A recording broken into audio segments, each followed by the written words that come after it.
Hello and welcome back to the Littlest PetCast. I am your host James, and today I'm going to be making up for some lost times. I'm releasing an extra episode this week, and I'm going to be possibly doing it next week as well. And today we are going to be going over the episode Hamster Hoods. So we begin with a news reporter named Sally Hairspray. I am not making that up.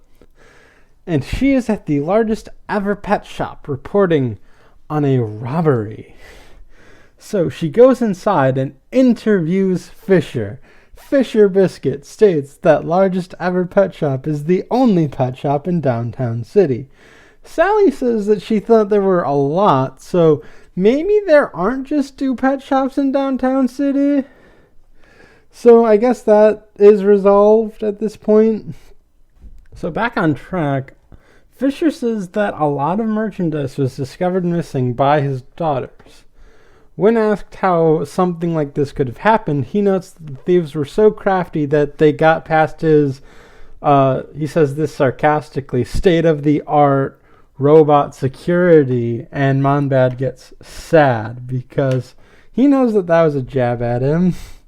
Man, even Monbad has feelings. Oh boy. Anyway, Fisher in all of this is also trying to say that he is still the only game in town, which really annoys Sally. Anyway, so Sally ends the report and the TV goes off. And we go to the Littlest Pet Shop where we see Mrs. Twombly furious. When Blythe asks if it's about the robberies, Mrs. Twombly says it's about how Fisher says he's the only game in town. And also about the robberies, I guess. So Blythe asks who would want to steal pet supplies, but Mrs. Twombly says she doesn't know. However, she says she should brush up on her kung fu quilting in case someone tries to come here and steal stuff. Mrs. Twombly tries some, but she pulls a muscle. Blythe wishes Mrs. Twombly the best on that. So Blythe then says that she needs to go back upstairs to work on some algebra homework. So, side note here, algebra usually starts at the 8th grade, but I can see Blythe taking advanced courses. She's in the math club after all, and heck, even a math club where thinking too much can damage a student's brain. She has to be good if she can keep up, although the amount of homework that has to lead to can't be that good for her free time, but I don't know, maybe it is. And Blythe has a lot of free time anyway. I don't know, there's a lot of weird factors in play. But not as weird as what's happening when Blythe tries to open the dumbwaiter. She finds that it is stuck. When she gets it open, a lot of pet supplies fall out and bury her, and she's confused. She looks at the tag and reads that it is stuff from the largest ever pet shop, and she gets really confused. And despite the confusion, Blythe wants to return the merchandise. Russell says that she can't do that, and Penny asks why not. It is their stuff, after all. Zoe says that she will be blamed. Blythe agrees, saying that it is the biscuits, after all, and they'll just be awful about this, you know? Because they're just awful. Sunil panics and asks what to do. He thinks of lying as an option, but says he's a terrible liar. He proves this by saying, "I am a good liar," and then breaks immediately, saying that he's a terrible liar. You know, I just thought of this now, but he did lie his way through the entirety of the last episode. Although maybe those aren't actual lies. I don't know. It's weird. Anyway, Blythe says that they're not going to lie. You just have to be honest and just suck it up. Meanwhile, in Fisher's office, Fisher is celebrating that this publicity is causing him to bring in a ton of shoppers, which is good because last time he was suffering a deficit of customers. See, this is what makes continuity good or weird. I don't know. It's this whole what order are these episodes supposed to be in thing is just odd, you know? Either way, the twins are also cheering on this fact, but, however, Monbad comes in and says that there is more missing merchandise, and Fisher's attitude does a 180. The twins ask why, because he was just celebrating this fact that people are coming in because of the stealing. And Fisher says that, yeah, that's good, but if more merchandise keeps getting stolen, that means that they won't have anything left to sell, so they can't have more customers because they can't sell anything. That's great. Anyway, Fisher leaves and Monbad alerts the twins to having found some of the merchandise. They look down from the office and see that it is Blythe. They go and try to confront her, saying that she committed arms robbery. Blythe is confused but blows past arms robbery and tries to return the merchandise. But the twins accuse her of stealing, just like everything said that would. Blythe says, I didn't steal anything, I just found it, and I want to return it. I don't even want the reward Fisher promised. Right, I forgot to mention, Fisher promised a reward for someone who could find the thief, but we're here now. Anyway, the twins accuse her of just wanting the reward and telling her that she's not going to get it. Blythe is annoyed and says that the animals were right and that they really would just blame her. The Biscuits ask about this and just keep accusing her anyway. Like, they don't even care. Like I think Blythe, is free to discuss her ability to talk to animals in front of the twins because they won't listen or care enough because they're lost in their own world. And you know what? Blythe is right because, they're not even listening to her now when it comes to stuff they actually care about. So, just after that, Blythe just leaves and just is annoyed with this whole thing. And the twins still think she did it, despite everything she said, and they say that. But to be completely fair, Blythe and the animals did break into the store before. But with how Blythe was behaving, it would be unlikely that she actually did it. But whatever. Whitney gets an idea in her brain, and Brittany's like, what? And then they blow past that, and then Whitney gives her idea.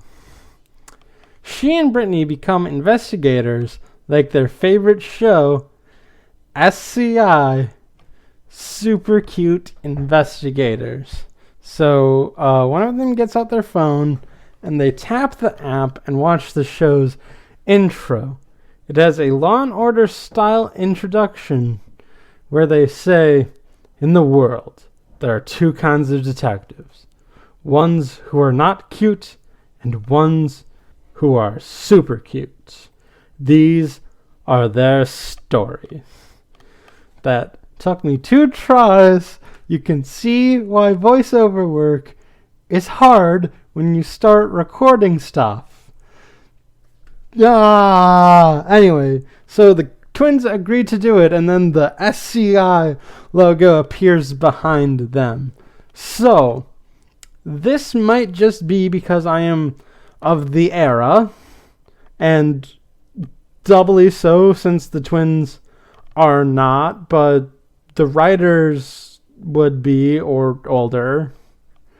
So, whatever. But when I think of 2 young cute girl detectives, that just screams to me that Mary-Kate and Ashley detective movies. I'm not sure. I've only seen it in ads. I wasn't really into that, I guess, but it was a big thing at the time. It's not a direct parody, I don't think, because of the actual super cute investigators. One of them is white and the other is black. Although there was that story where they talked about twins like that.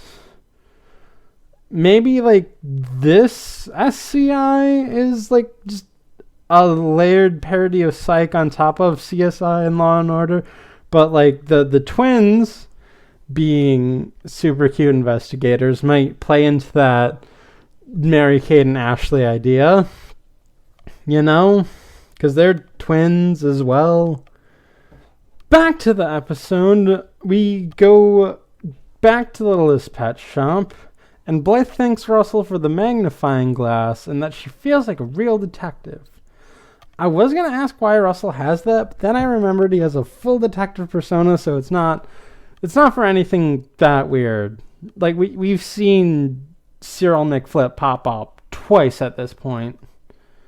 So, she dusts for prints and finds Russell's on the ground. Minka's on the wall of the fire hydrant, or on the side of a fire hydrant. And Pepper's on the floor, but it leads to a banana peel, which she slipped on. And Pepper says, yeah, it's a pretty good gag, right? Blythe then finds some mysterious prints and dusts them to find where they lead. They lead to the chair, and she pulls it back to find a tube, which she says definitely doesn't belong there. Blythe explains that this is a pet tube that you can use to build up and then make bigger and bigger pet habitats. Russell yells in it to attempt to gauge how far it goes, to no avail. Blythe thinks that this is how the stolen merchandise got here. And Blythe points out that she can't fit in and asks for volunteers. Question at this point, Blythe, like, if this is how the stolen merchandise got in here, which maybe, and you can't fit in it, how do you think someone else got in there? Well, we'll find out in a second. I don't know. Like, I don't even know why I asked that question. Well, I know why I asked that question, because, like, if they were to think that a human did this and Blythe couldn't fit in, how would any human fit in? It's just weird. So, she asks for volunteers to go in and investigate. Sunil thinks that anyone would be crazy to want to, but then everyone else volunteers. Blythe sends in Vinnie and Pepper. Vinnie says that they're on it, and Pepper says that they're also in it, and then laughs at her own joke, until she sees just how vast this array of tubes is. And it is vast. It is huge. So, back in the pet shop proper, Blythe is trying to figure out a pattern between the stolen merchandise to see if, something comes up. But then Mrs. Twombly jumps out in her kung fu quilting, I want to say gi, but I don't know if that's right. Like, maybe like different martial arts have different outfits or what they call outfits. But either way, she comes out in her kung fu quilting outfit and asks if Blythe has seen anything. Blythe says no, and Mrs. T says, awesome sauce. And then she tells Blythe to keep her large eyes on the lookout while she patrols the perimeter. And she goes back to her kung fu quilting. And then Blythe just can't get a break because the biscuits stop in the store and attempt to interrogate Blythe and say, freezer! Blythe blows past that misuse of language, and she says that I'm not trying to run away, and I don't have anything to give you because I don't know anything, which, again, isn't exactly true. You did find a possible method of entry, But you know what? For the reasons I brought up earlier, both how could any human fit in this and the biscuits are horrible, they wouldn't believe her anyway. So the twins still think she did it, and they're going to prove it because they are the super cute investigators. And then the logo appears behind them again. So they're going to attempt an interrogation technique that the actual super cute investigators used in an episode. Good cop, sad cop. Whitney takes the role of the good cop and offers Blythe some tea, while Brittany just takes the role of the sad cop and just whans. Blythe guesses who has which role, and the twins ask them if that work. Blythe says no, because I really don't have anything to tell you. Whitney's saying that this is tiring, and that they both walk off. Blythe asks them, you know you're not in a TV show, right? But the biscuits tell Blythe to just confess so that they can get to the end credits. Blythe says that she thinks it's time to switch the channel, and she motions a remote control to do just that. While the twins look away as if they've actually been changed, Blythe walks off. And Brittany says that she got away, but Whitney reassures her that they'll catch her in the next episode. Brittany then suggests to go home and rewatch season 2 of SCI, Super Cute Investigators, and the thing just pops up again. You know, Blythe is acting really suspicious for someone who didn't do it. Is that the point of the episode? Because I never really picked up on it until just like talking about this, like even watching the episode then. But whatever. So Vinnie and Pepper are venturing through the pipes while Vinnie does some dancing.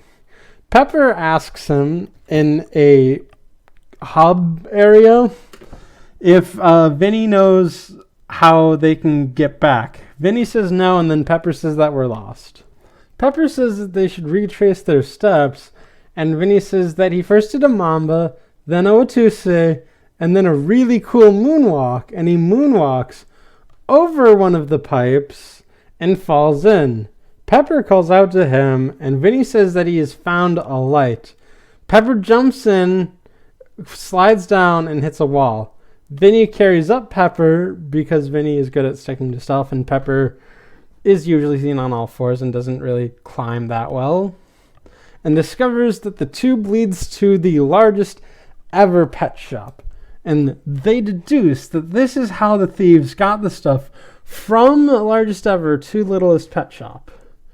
Then, 2 Cockney accented hamsters confront them for being trespassers. Pepper and Vinnie explain that they aren't trespassers and introduce themselves. The hamsters introduce themselves as Dodger and Twist, and that those tubes are their tubes. Pepper explains that their friend Blythe found this tube and asked them to investigate. Vinnie says that they eventually made their way here and compliments their accents because, I don't know, they're really Cockney. So Pepper asks if they were trying to escape the largest ever pet shop, but Dodger and Twist explain that they're city-dwelling hamsters who just roam about and just use whatever for a bed or whatever, and that they use this tube system to take stuff from here and give it to less fortunate pets. Vinnie says that they're the thieves, but Twist says that they aren't really stealing, just borrowing. Pepper asks if it's permanently, and Dodger says that it's not really for them. They rob from the rich and give to the pets who need it all around town. It's my best attempt at that. Maybe, I don't know. I haven't really tried. That was my first attempt at that. I don't know how much better it'll get, though. Vinnie reiterates that they steal from the rich and give to the poor, and that he's heard a story like that once. Vinnie then imagines himself as Vinnie Hood, and Little Pepper shoots him in the butt with a plunger arrow. Vinnie asks her what that was about, and Pepper says that it was an accident and pulls it off. Maid Zoe then appears, and Vinnie Hood compliments her, and she goes with the complimenting. So does this mean that Vinny likes Zoe? That can't be right. Can it? I don't know. It might, maybe it is, but maybe it's just a casting thing, you know? Like, out of all of the pets, maybe Zoe's the best at being a Maid Marian type. Which makes sense, because she's either, like, a Maid Marian type, or Tommy Lee Jones in The Fugitive. We all know this. So, Maid Marian alerts Vinnie Hood that the biscuits of Snottingham approach. Vinnie Hood calls upon his men, and the rest of the pets come out of the woods to plan this heist as Vinnie Hood's married men. So we cut to the stagecoach where the biscuits are riding and Francois is driving, and the twins berate Francois. So again, I think my order is correct here because Francois is there. And, like, they would know that Francois got hired because Blythe told them, but if you're thinking that maybe they just associate Francois with the twins and just, like, imagine that. But there's no way. They were all there for Francois's grand firing and immediately hiring by Mona Autumns. So yeah, there's no reason why they would forget it, although this is Vinny's imagination. So, you know what? It's, like, Vinny's dumb, but he's not that dumb. Right? Again, maybe it's a casting thing, and you can think of, well, no, they all know Monbad. They know Monbad. Come on. Come on, I'm right. I don't need to question myself on this. Although I do, a lot. But either way, so suddenly Francois is hit by the plunger arrow and stops the coach. And the merry men are there blocking the road. And then Vinnie Hood swings from a vine onto it and claims it for the needy and then yells like Tarzan. In the real world, Pepper points that out and Vinnie says he got his guys swinging on vines mixed up.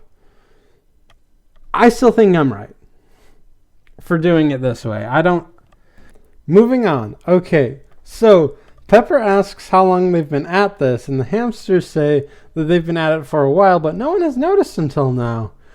And they also say that they stole so much stuff that they put some of the stuff in the weird safe with no locks that is in the Littlest Pet Shop.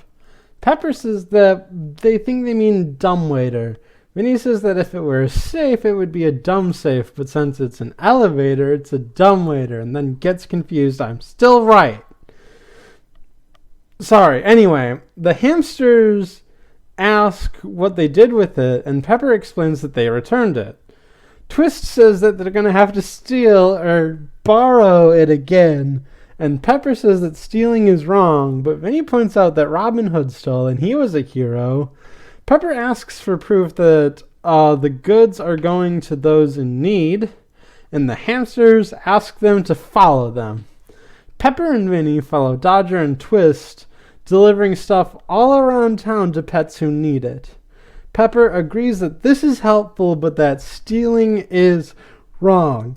So, I agree, and I think Pepper and I think this entire show, like, advocates wealth redistribution and, like, taxing the wealthy and giving the benefits of that to the less wealthy. That is why Robin Hood's a hero. I guess, like, do people on the right just not like Robin Hood? Like, I try not to be political on this, but you know what? To heck with it. I'm getting emotionally riled up, but I'm still not swearing until the Name Game episode. This is an important issue, and it needs to be talked about, I guess. I don't know. I talk about all sorts of issues without saying anything usually. It's just, I don't know. Like, we got into politics in the last Name Game episode, like, more directly than I get into them here. But really, like, you all know where I stand politically at this point, so I don't need to hide that anymore. Anyway, Dodger and Twist are raring to steal and go into the store. Pepper and Vinnie go to stop them, but they are stopped by Monbad, who catches them and identifies them as being intruders. So Dodger and Twist aren't intruders because I guess they live in the thing. But they said they didn't, but I guess they're there enough to be unrecognized. You know what? It's like Venom and not being recognized by Spidey sense. Because Venom was a part of Spider-Man for a long time. And it just nulled his spider sense to him. So Venom can catch Spider-Man off guard. That's the thing I'm going with. Okay. So Dodger and Twist see that Pepper and Vinnie are caught and note this is bad. So they make their way to Littlest Pet Shop, and Dodger and Twist explain the situation. Blythe says that she's got to go down there and get them, and Dodger and Twist ask her not to turn them in, which Blythe agrees to. She does ask them to stop stealing, even if it's for a good cause. I really think Blythe is on my side with... I know Blythe is on my side with it, because she knows two of the worst rich people. And seeing them have to distribute their money to the less fortunate would be brilliant. There was even an episode about this. Come on! Anyway... They ask if people go easy on them, and Blythe says of course, but right now she has to clear Pepper and Vinnie. So she leaves. Russell suggests that they should return the goods back to the largest ever pet shop to help alleviate suspicion on Pepper and Vinnie. Penny says that they don't know how to get there as they have only gone on Blythe's scooter. Although Vinnie knows where it is, but I guess Sunil doesn't have his speed field power this week. That was last week, you know. Anyway, Dodger says that they can take them in the Hamster Highway. Twist asks if he means the tubes in a sort of obnoxious way, and Dodger says yes. So if this is the Hamster Highway, and they're Brits, or of that ilk, does that mean that they have their own version of Highwaymen? Or are they their own version of the Highwaymen? So, for the record, a Highwayman is like a British Isles term for like a robber who waits on roads or highways and robs them while they're transporting wealth, which I guess would make Robin Hood a highwayman, I guess. So, I mean, they don't actually do any robbing on the highways. The highways are just their method of robbing, so I guess that doesn't really make them highwaymen, which I guess means that they don't have their own version of whiskey in the jar. Although, why would they need their own version of whiskey in the jar?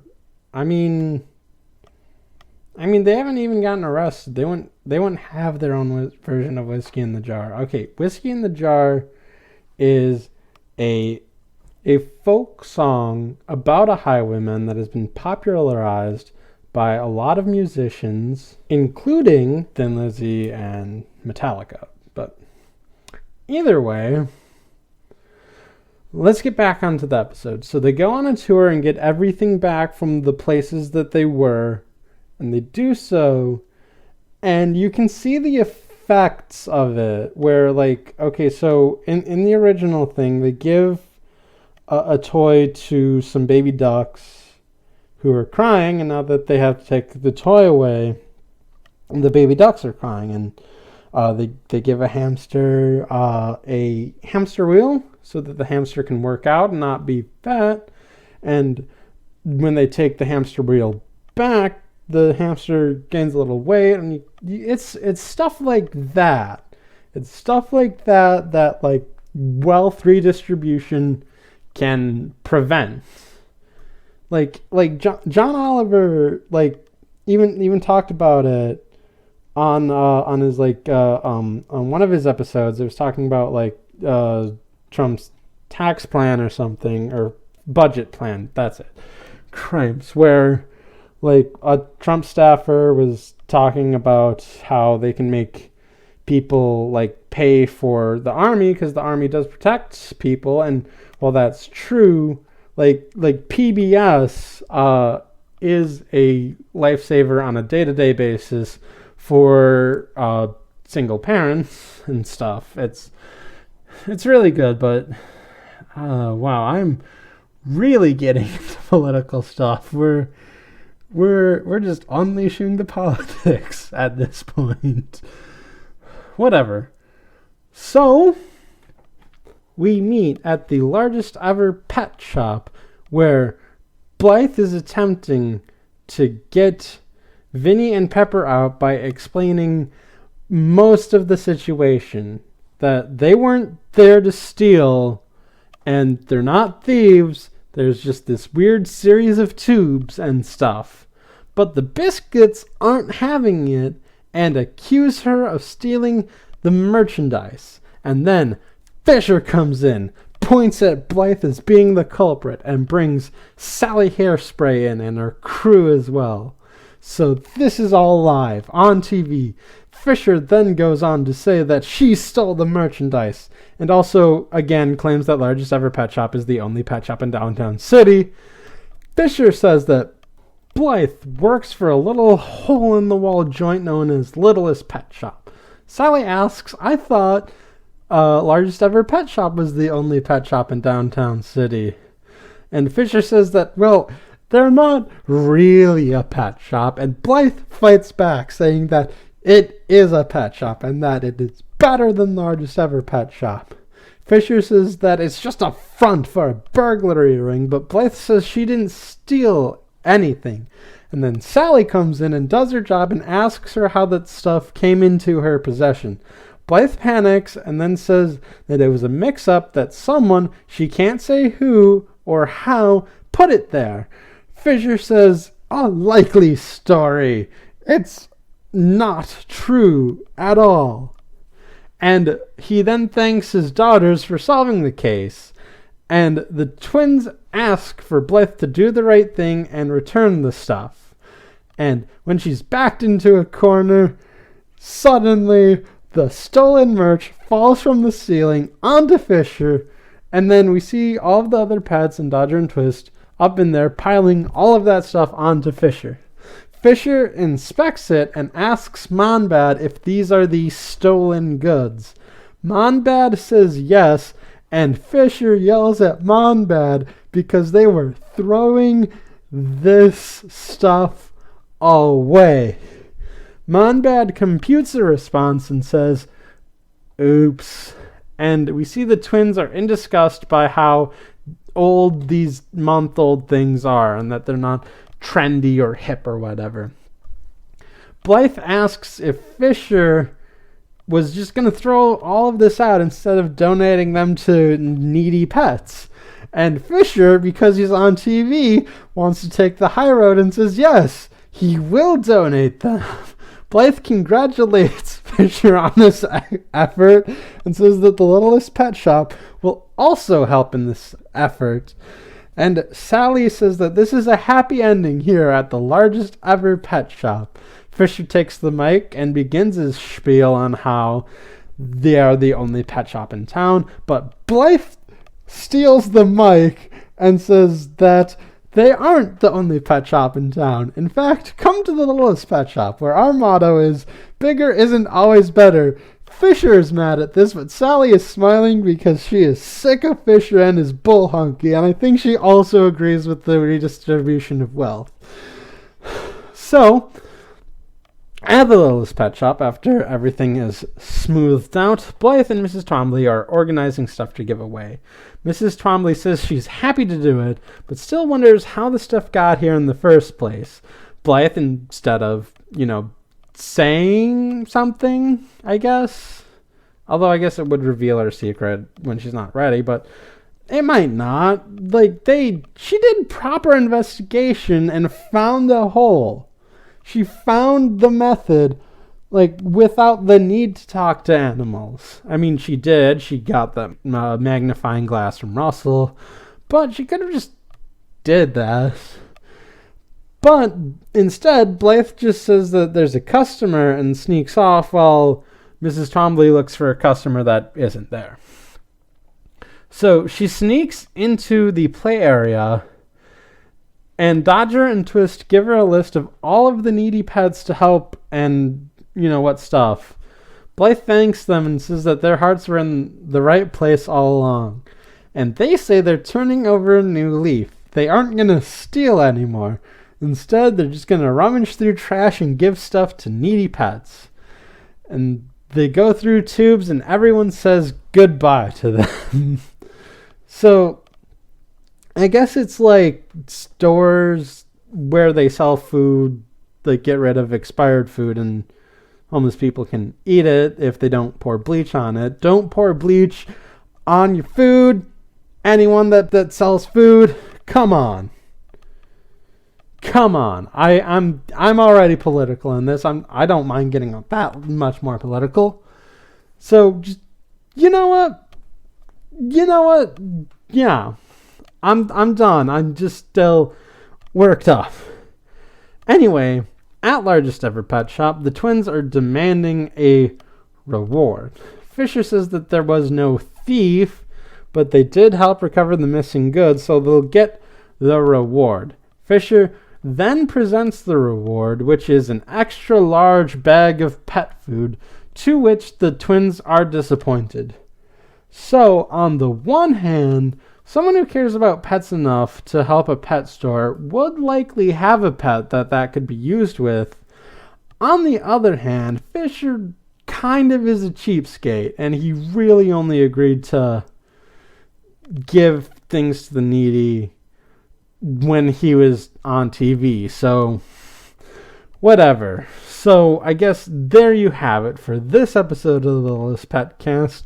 Be sure to leave your comments and reviews on Shout Engine, on Apple Podcast, on the Google Play Store, and wherever else RSS feeds go when they have a series of tubes to go through. And be sure to check in next time for the episode Snowstormin'. I shall see you then.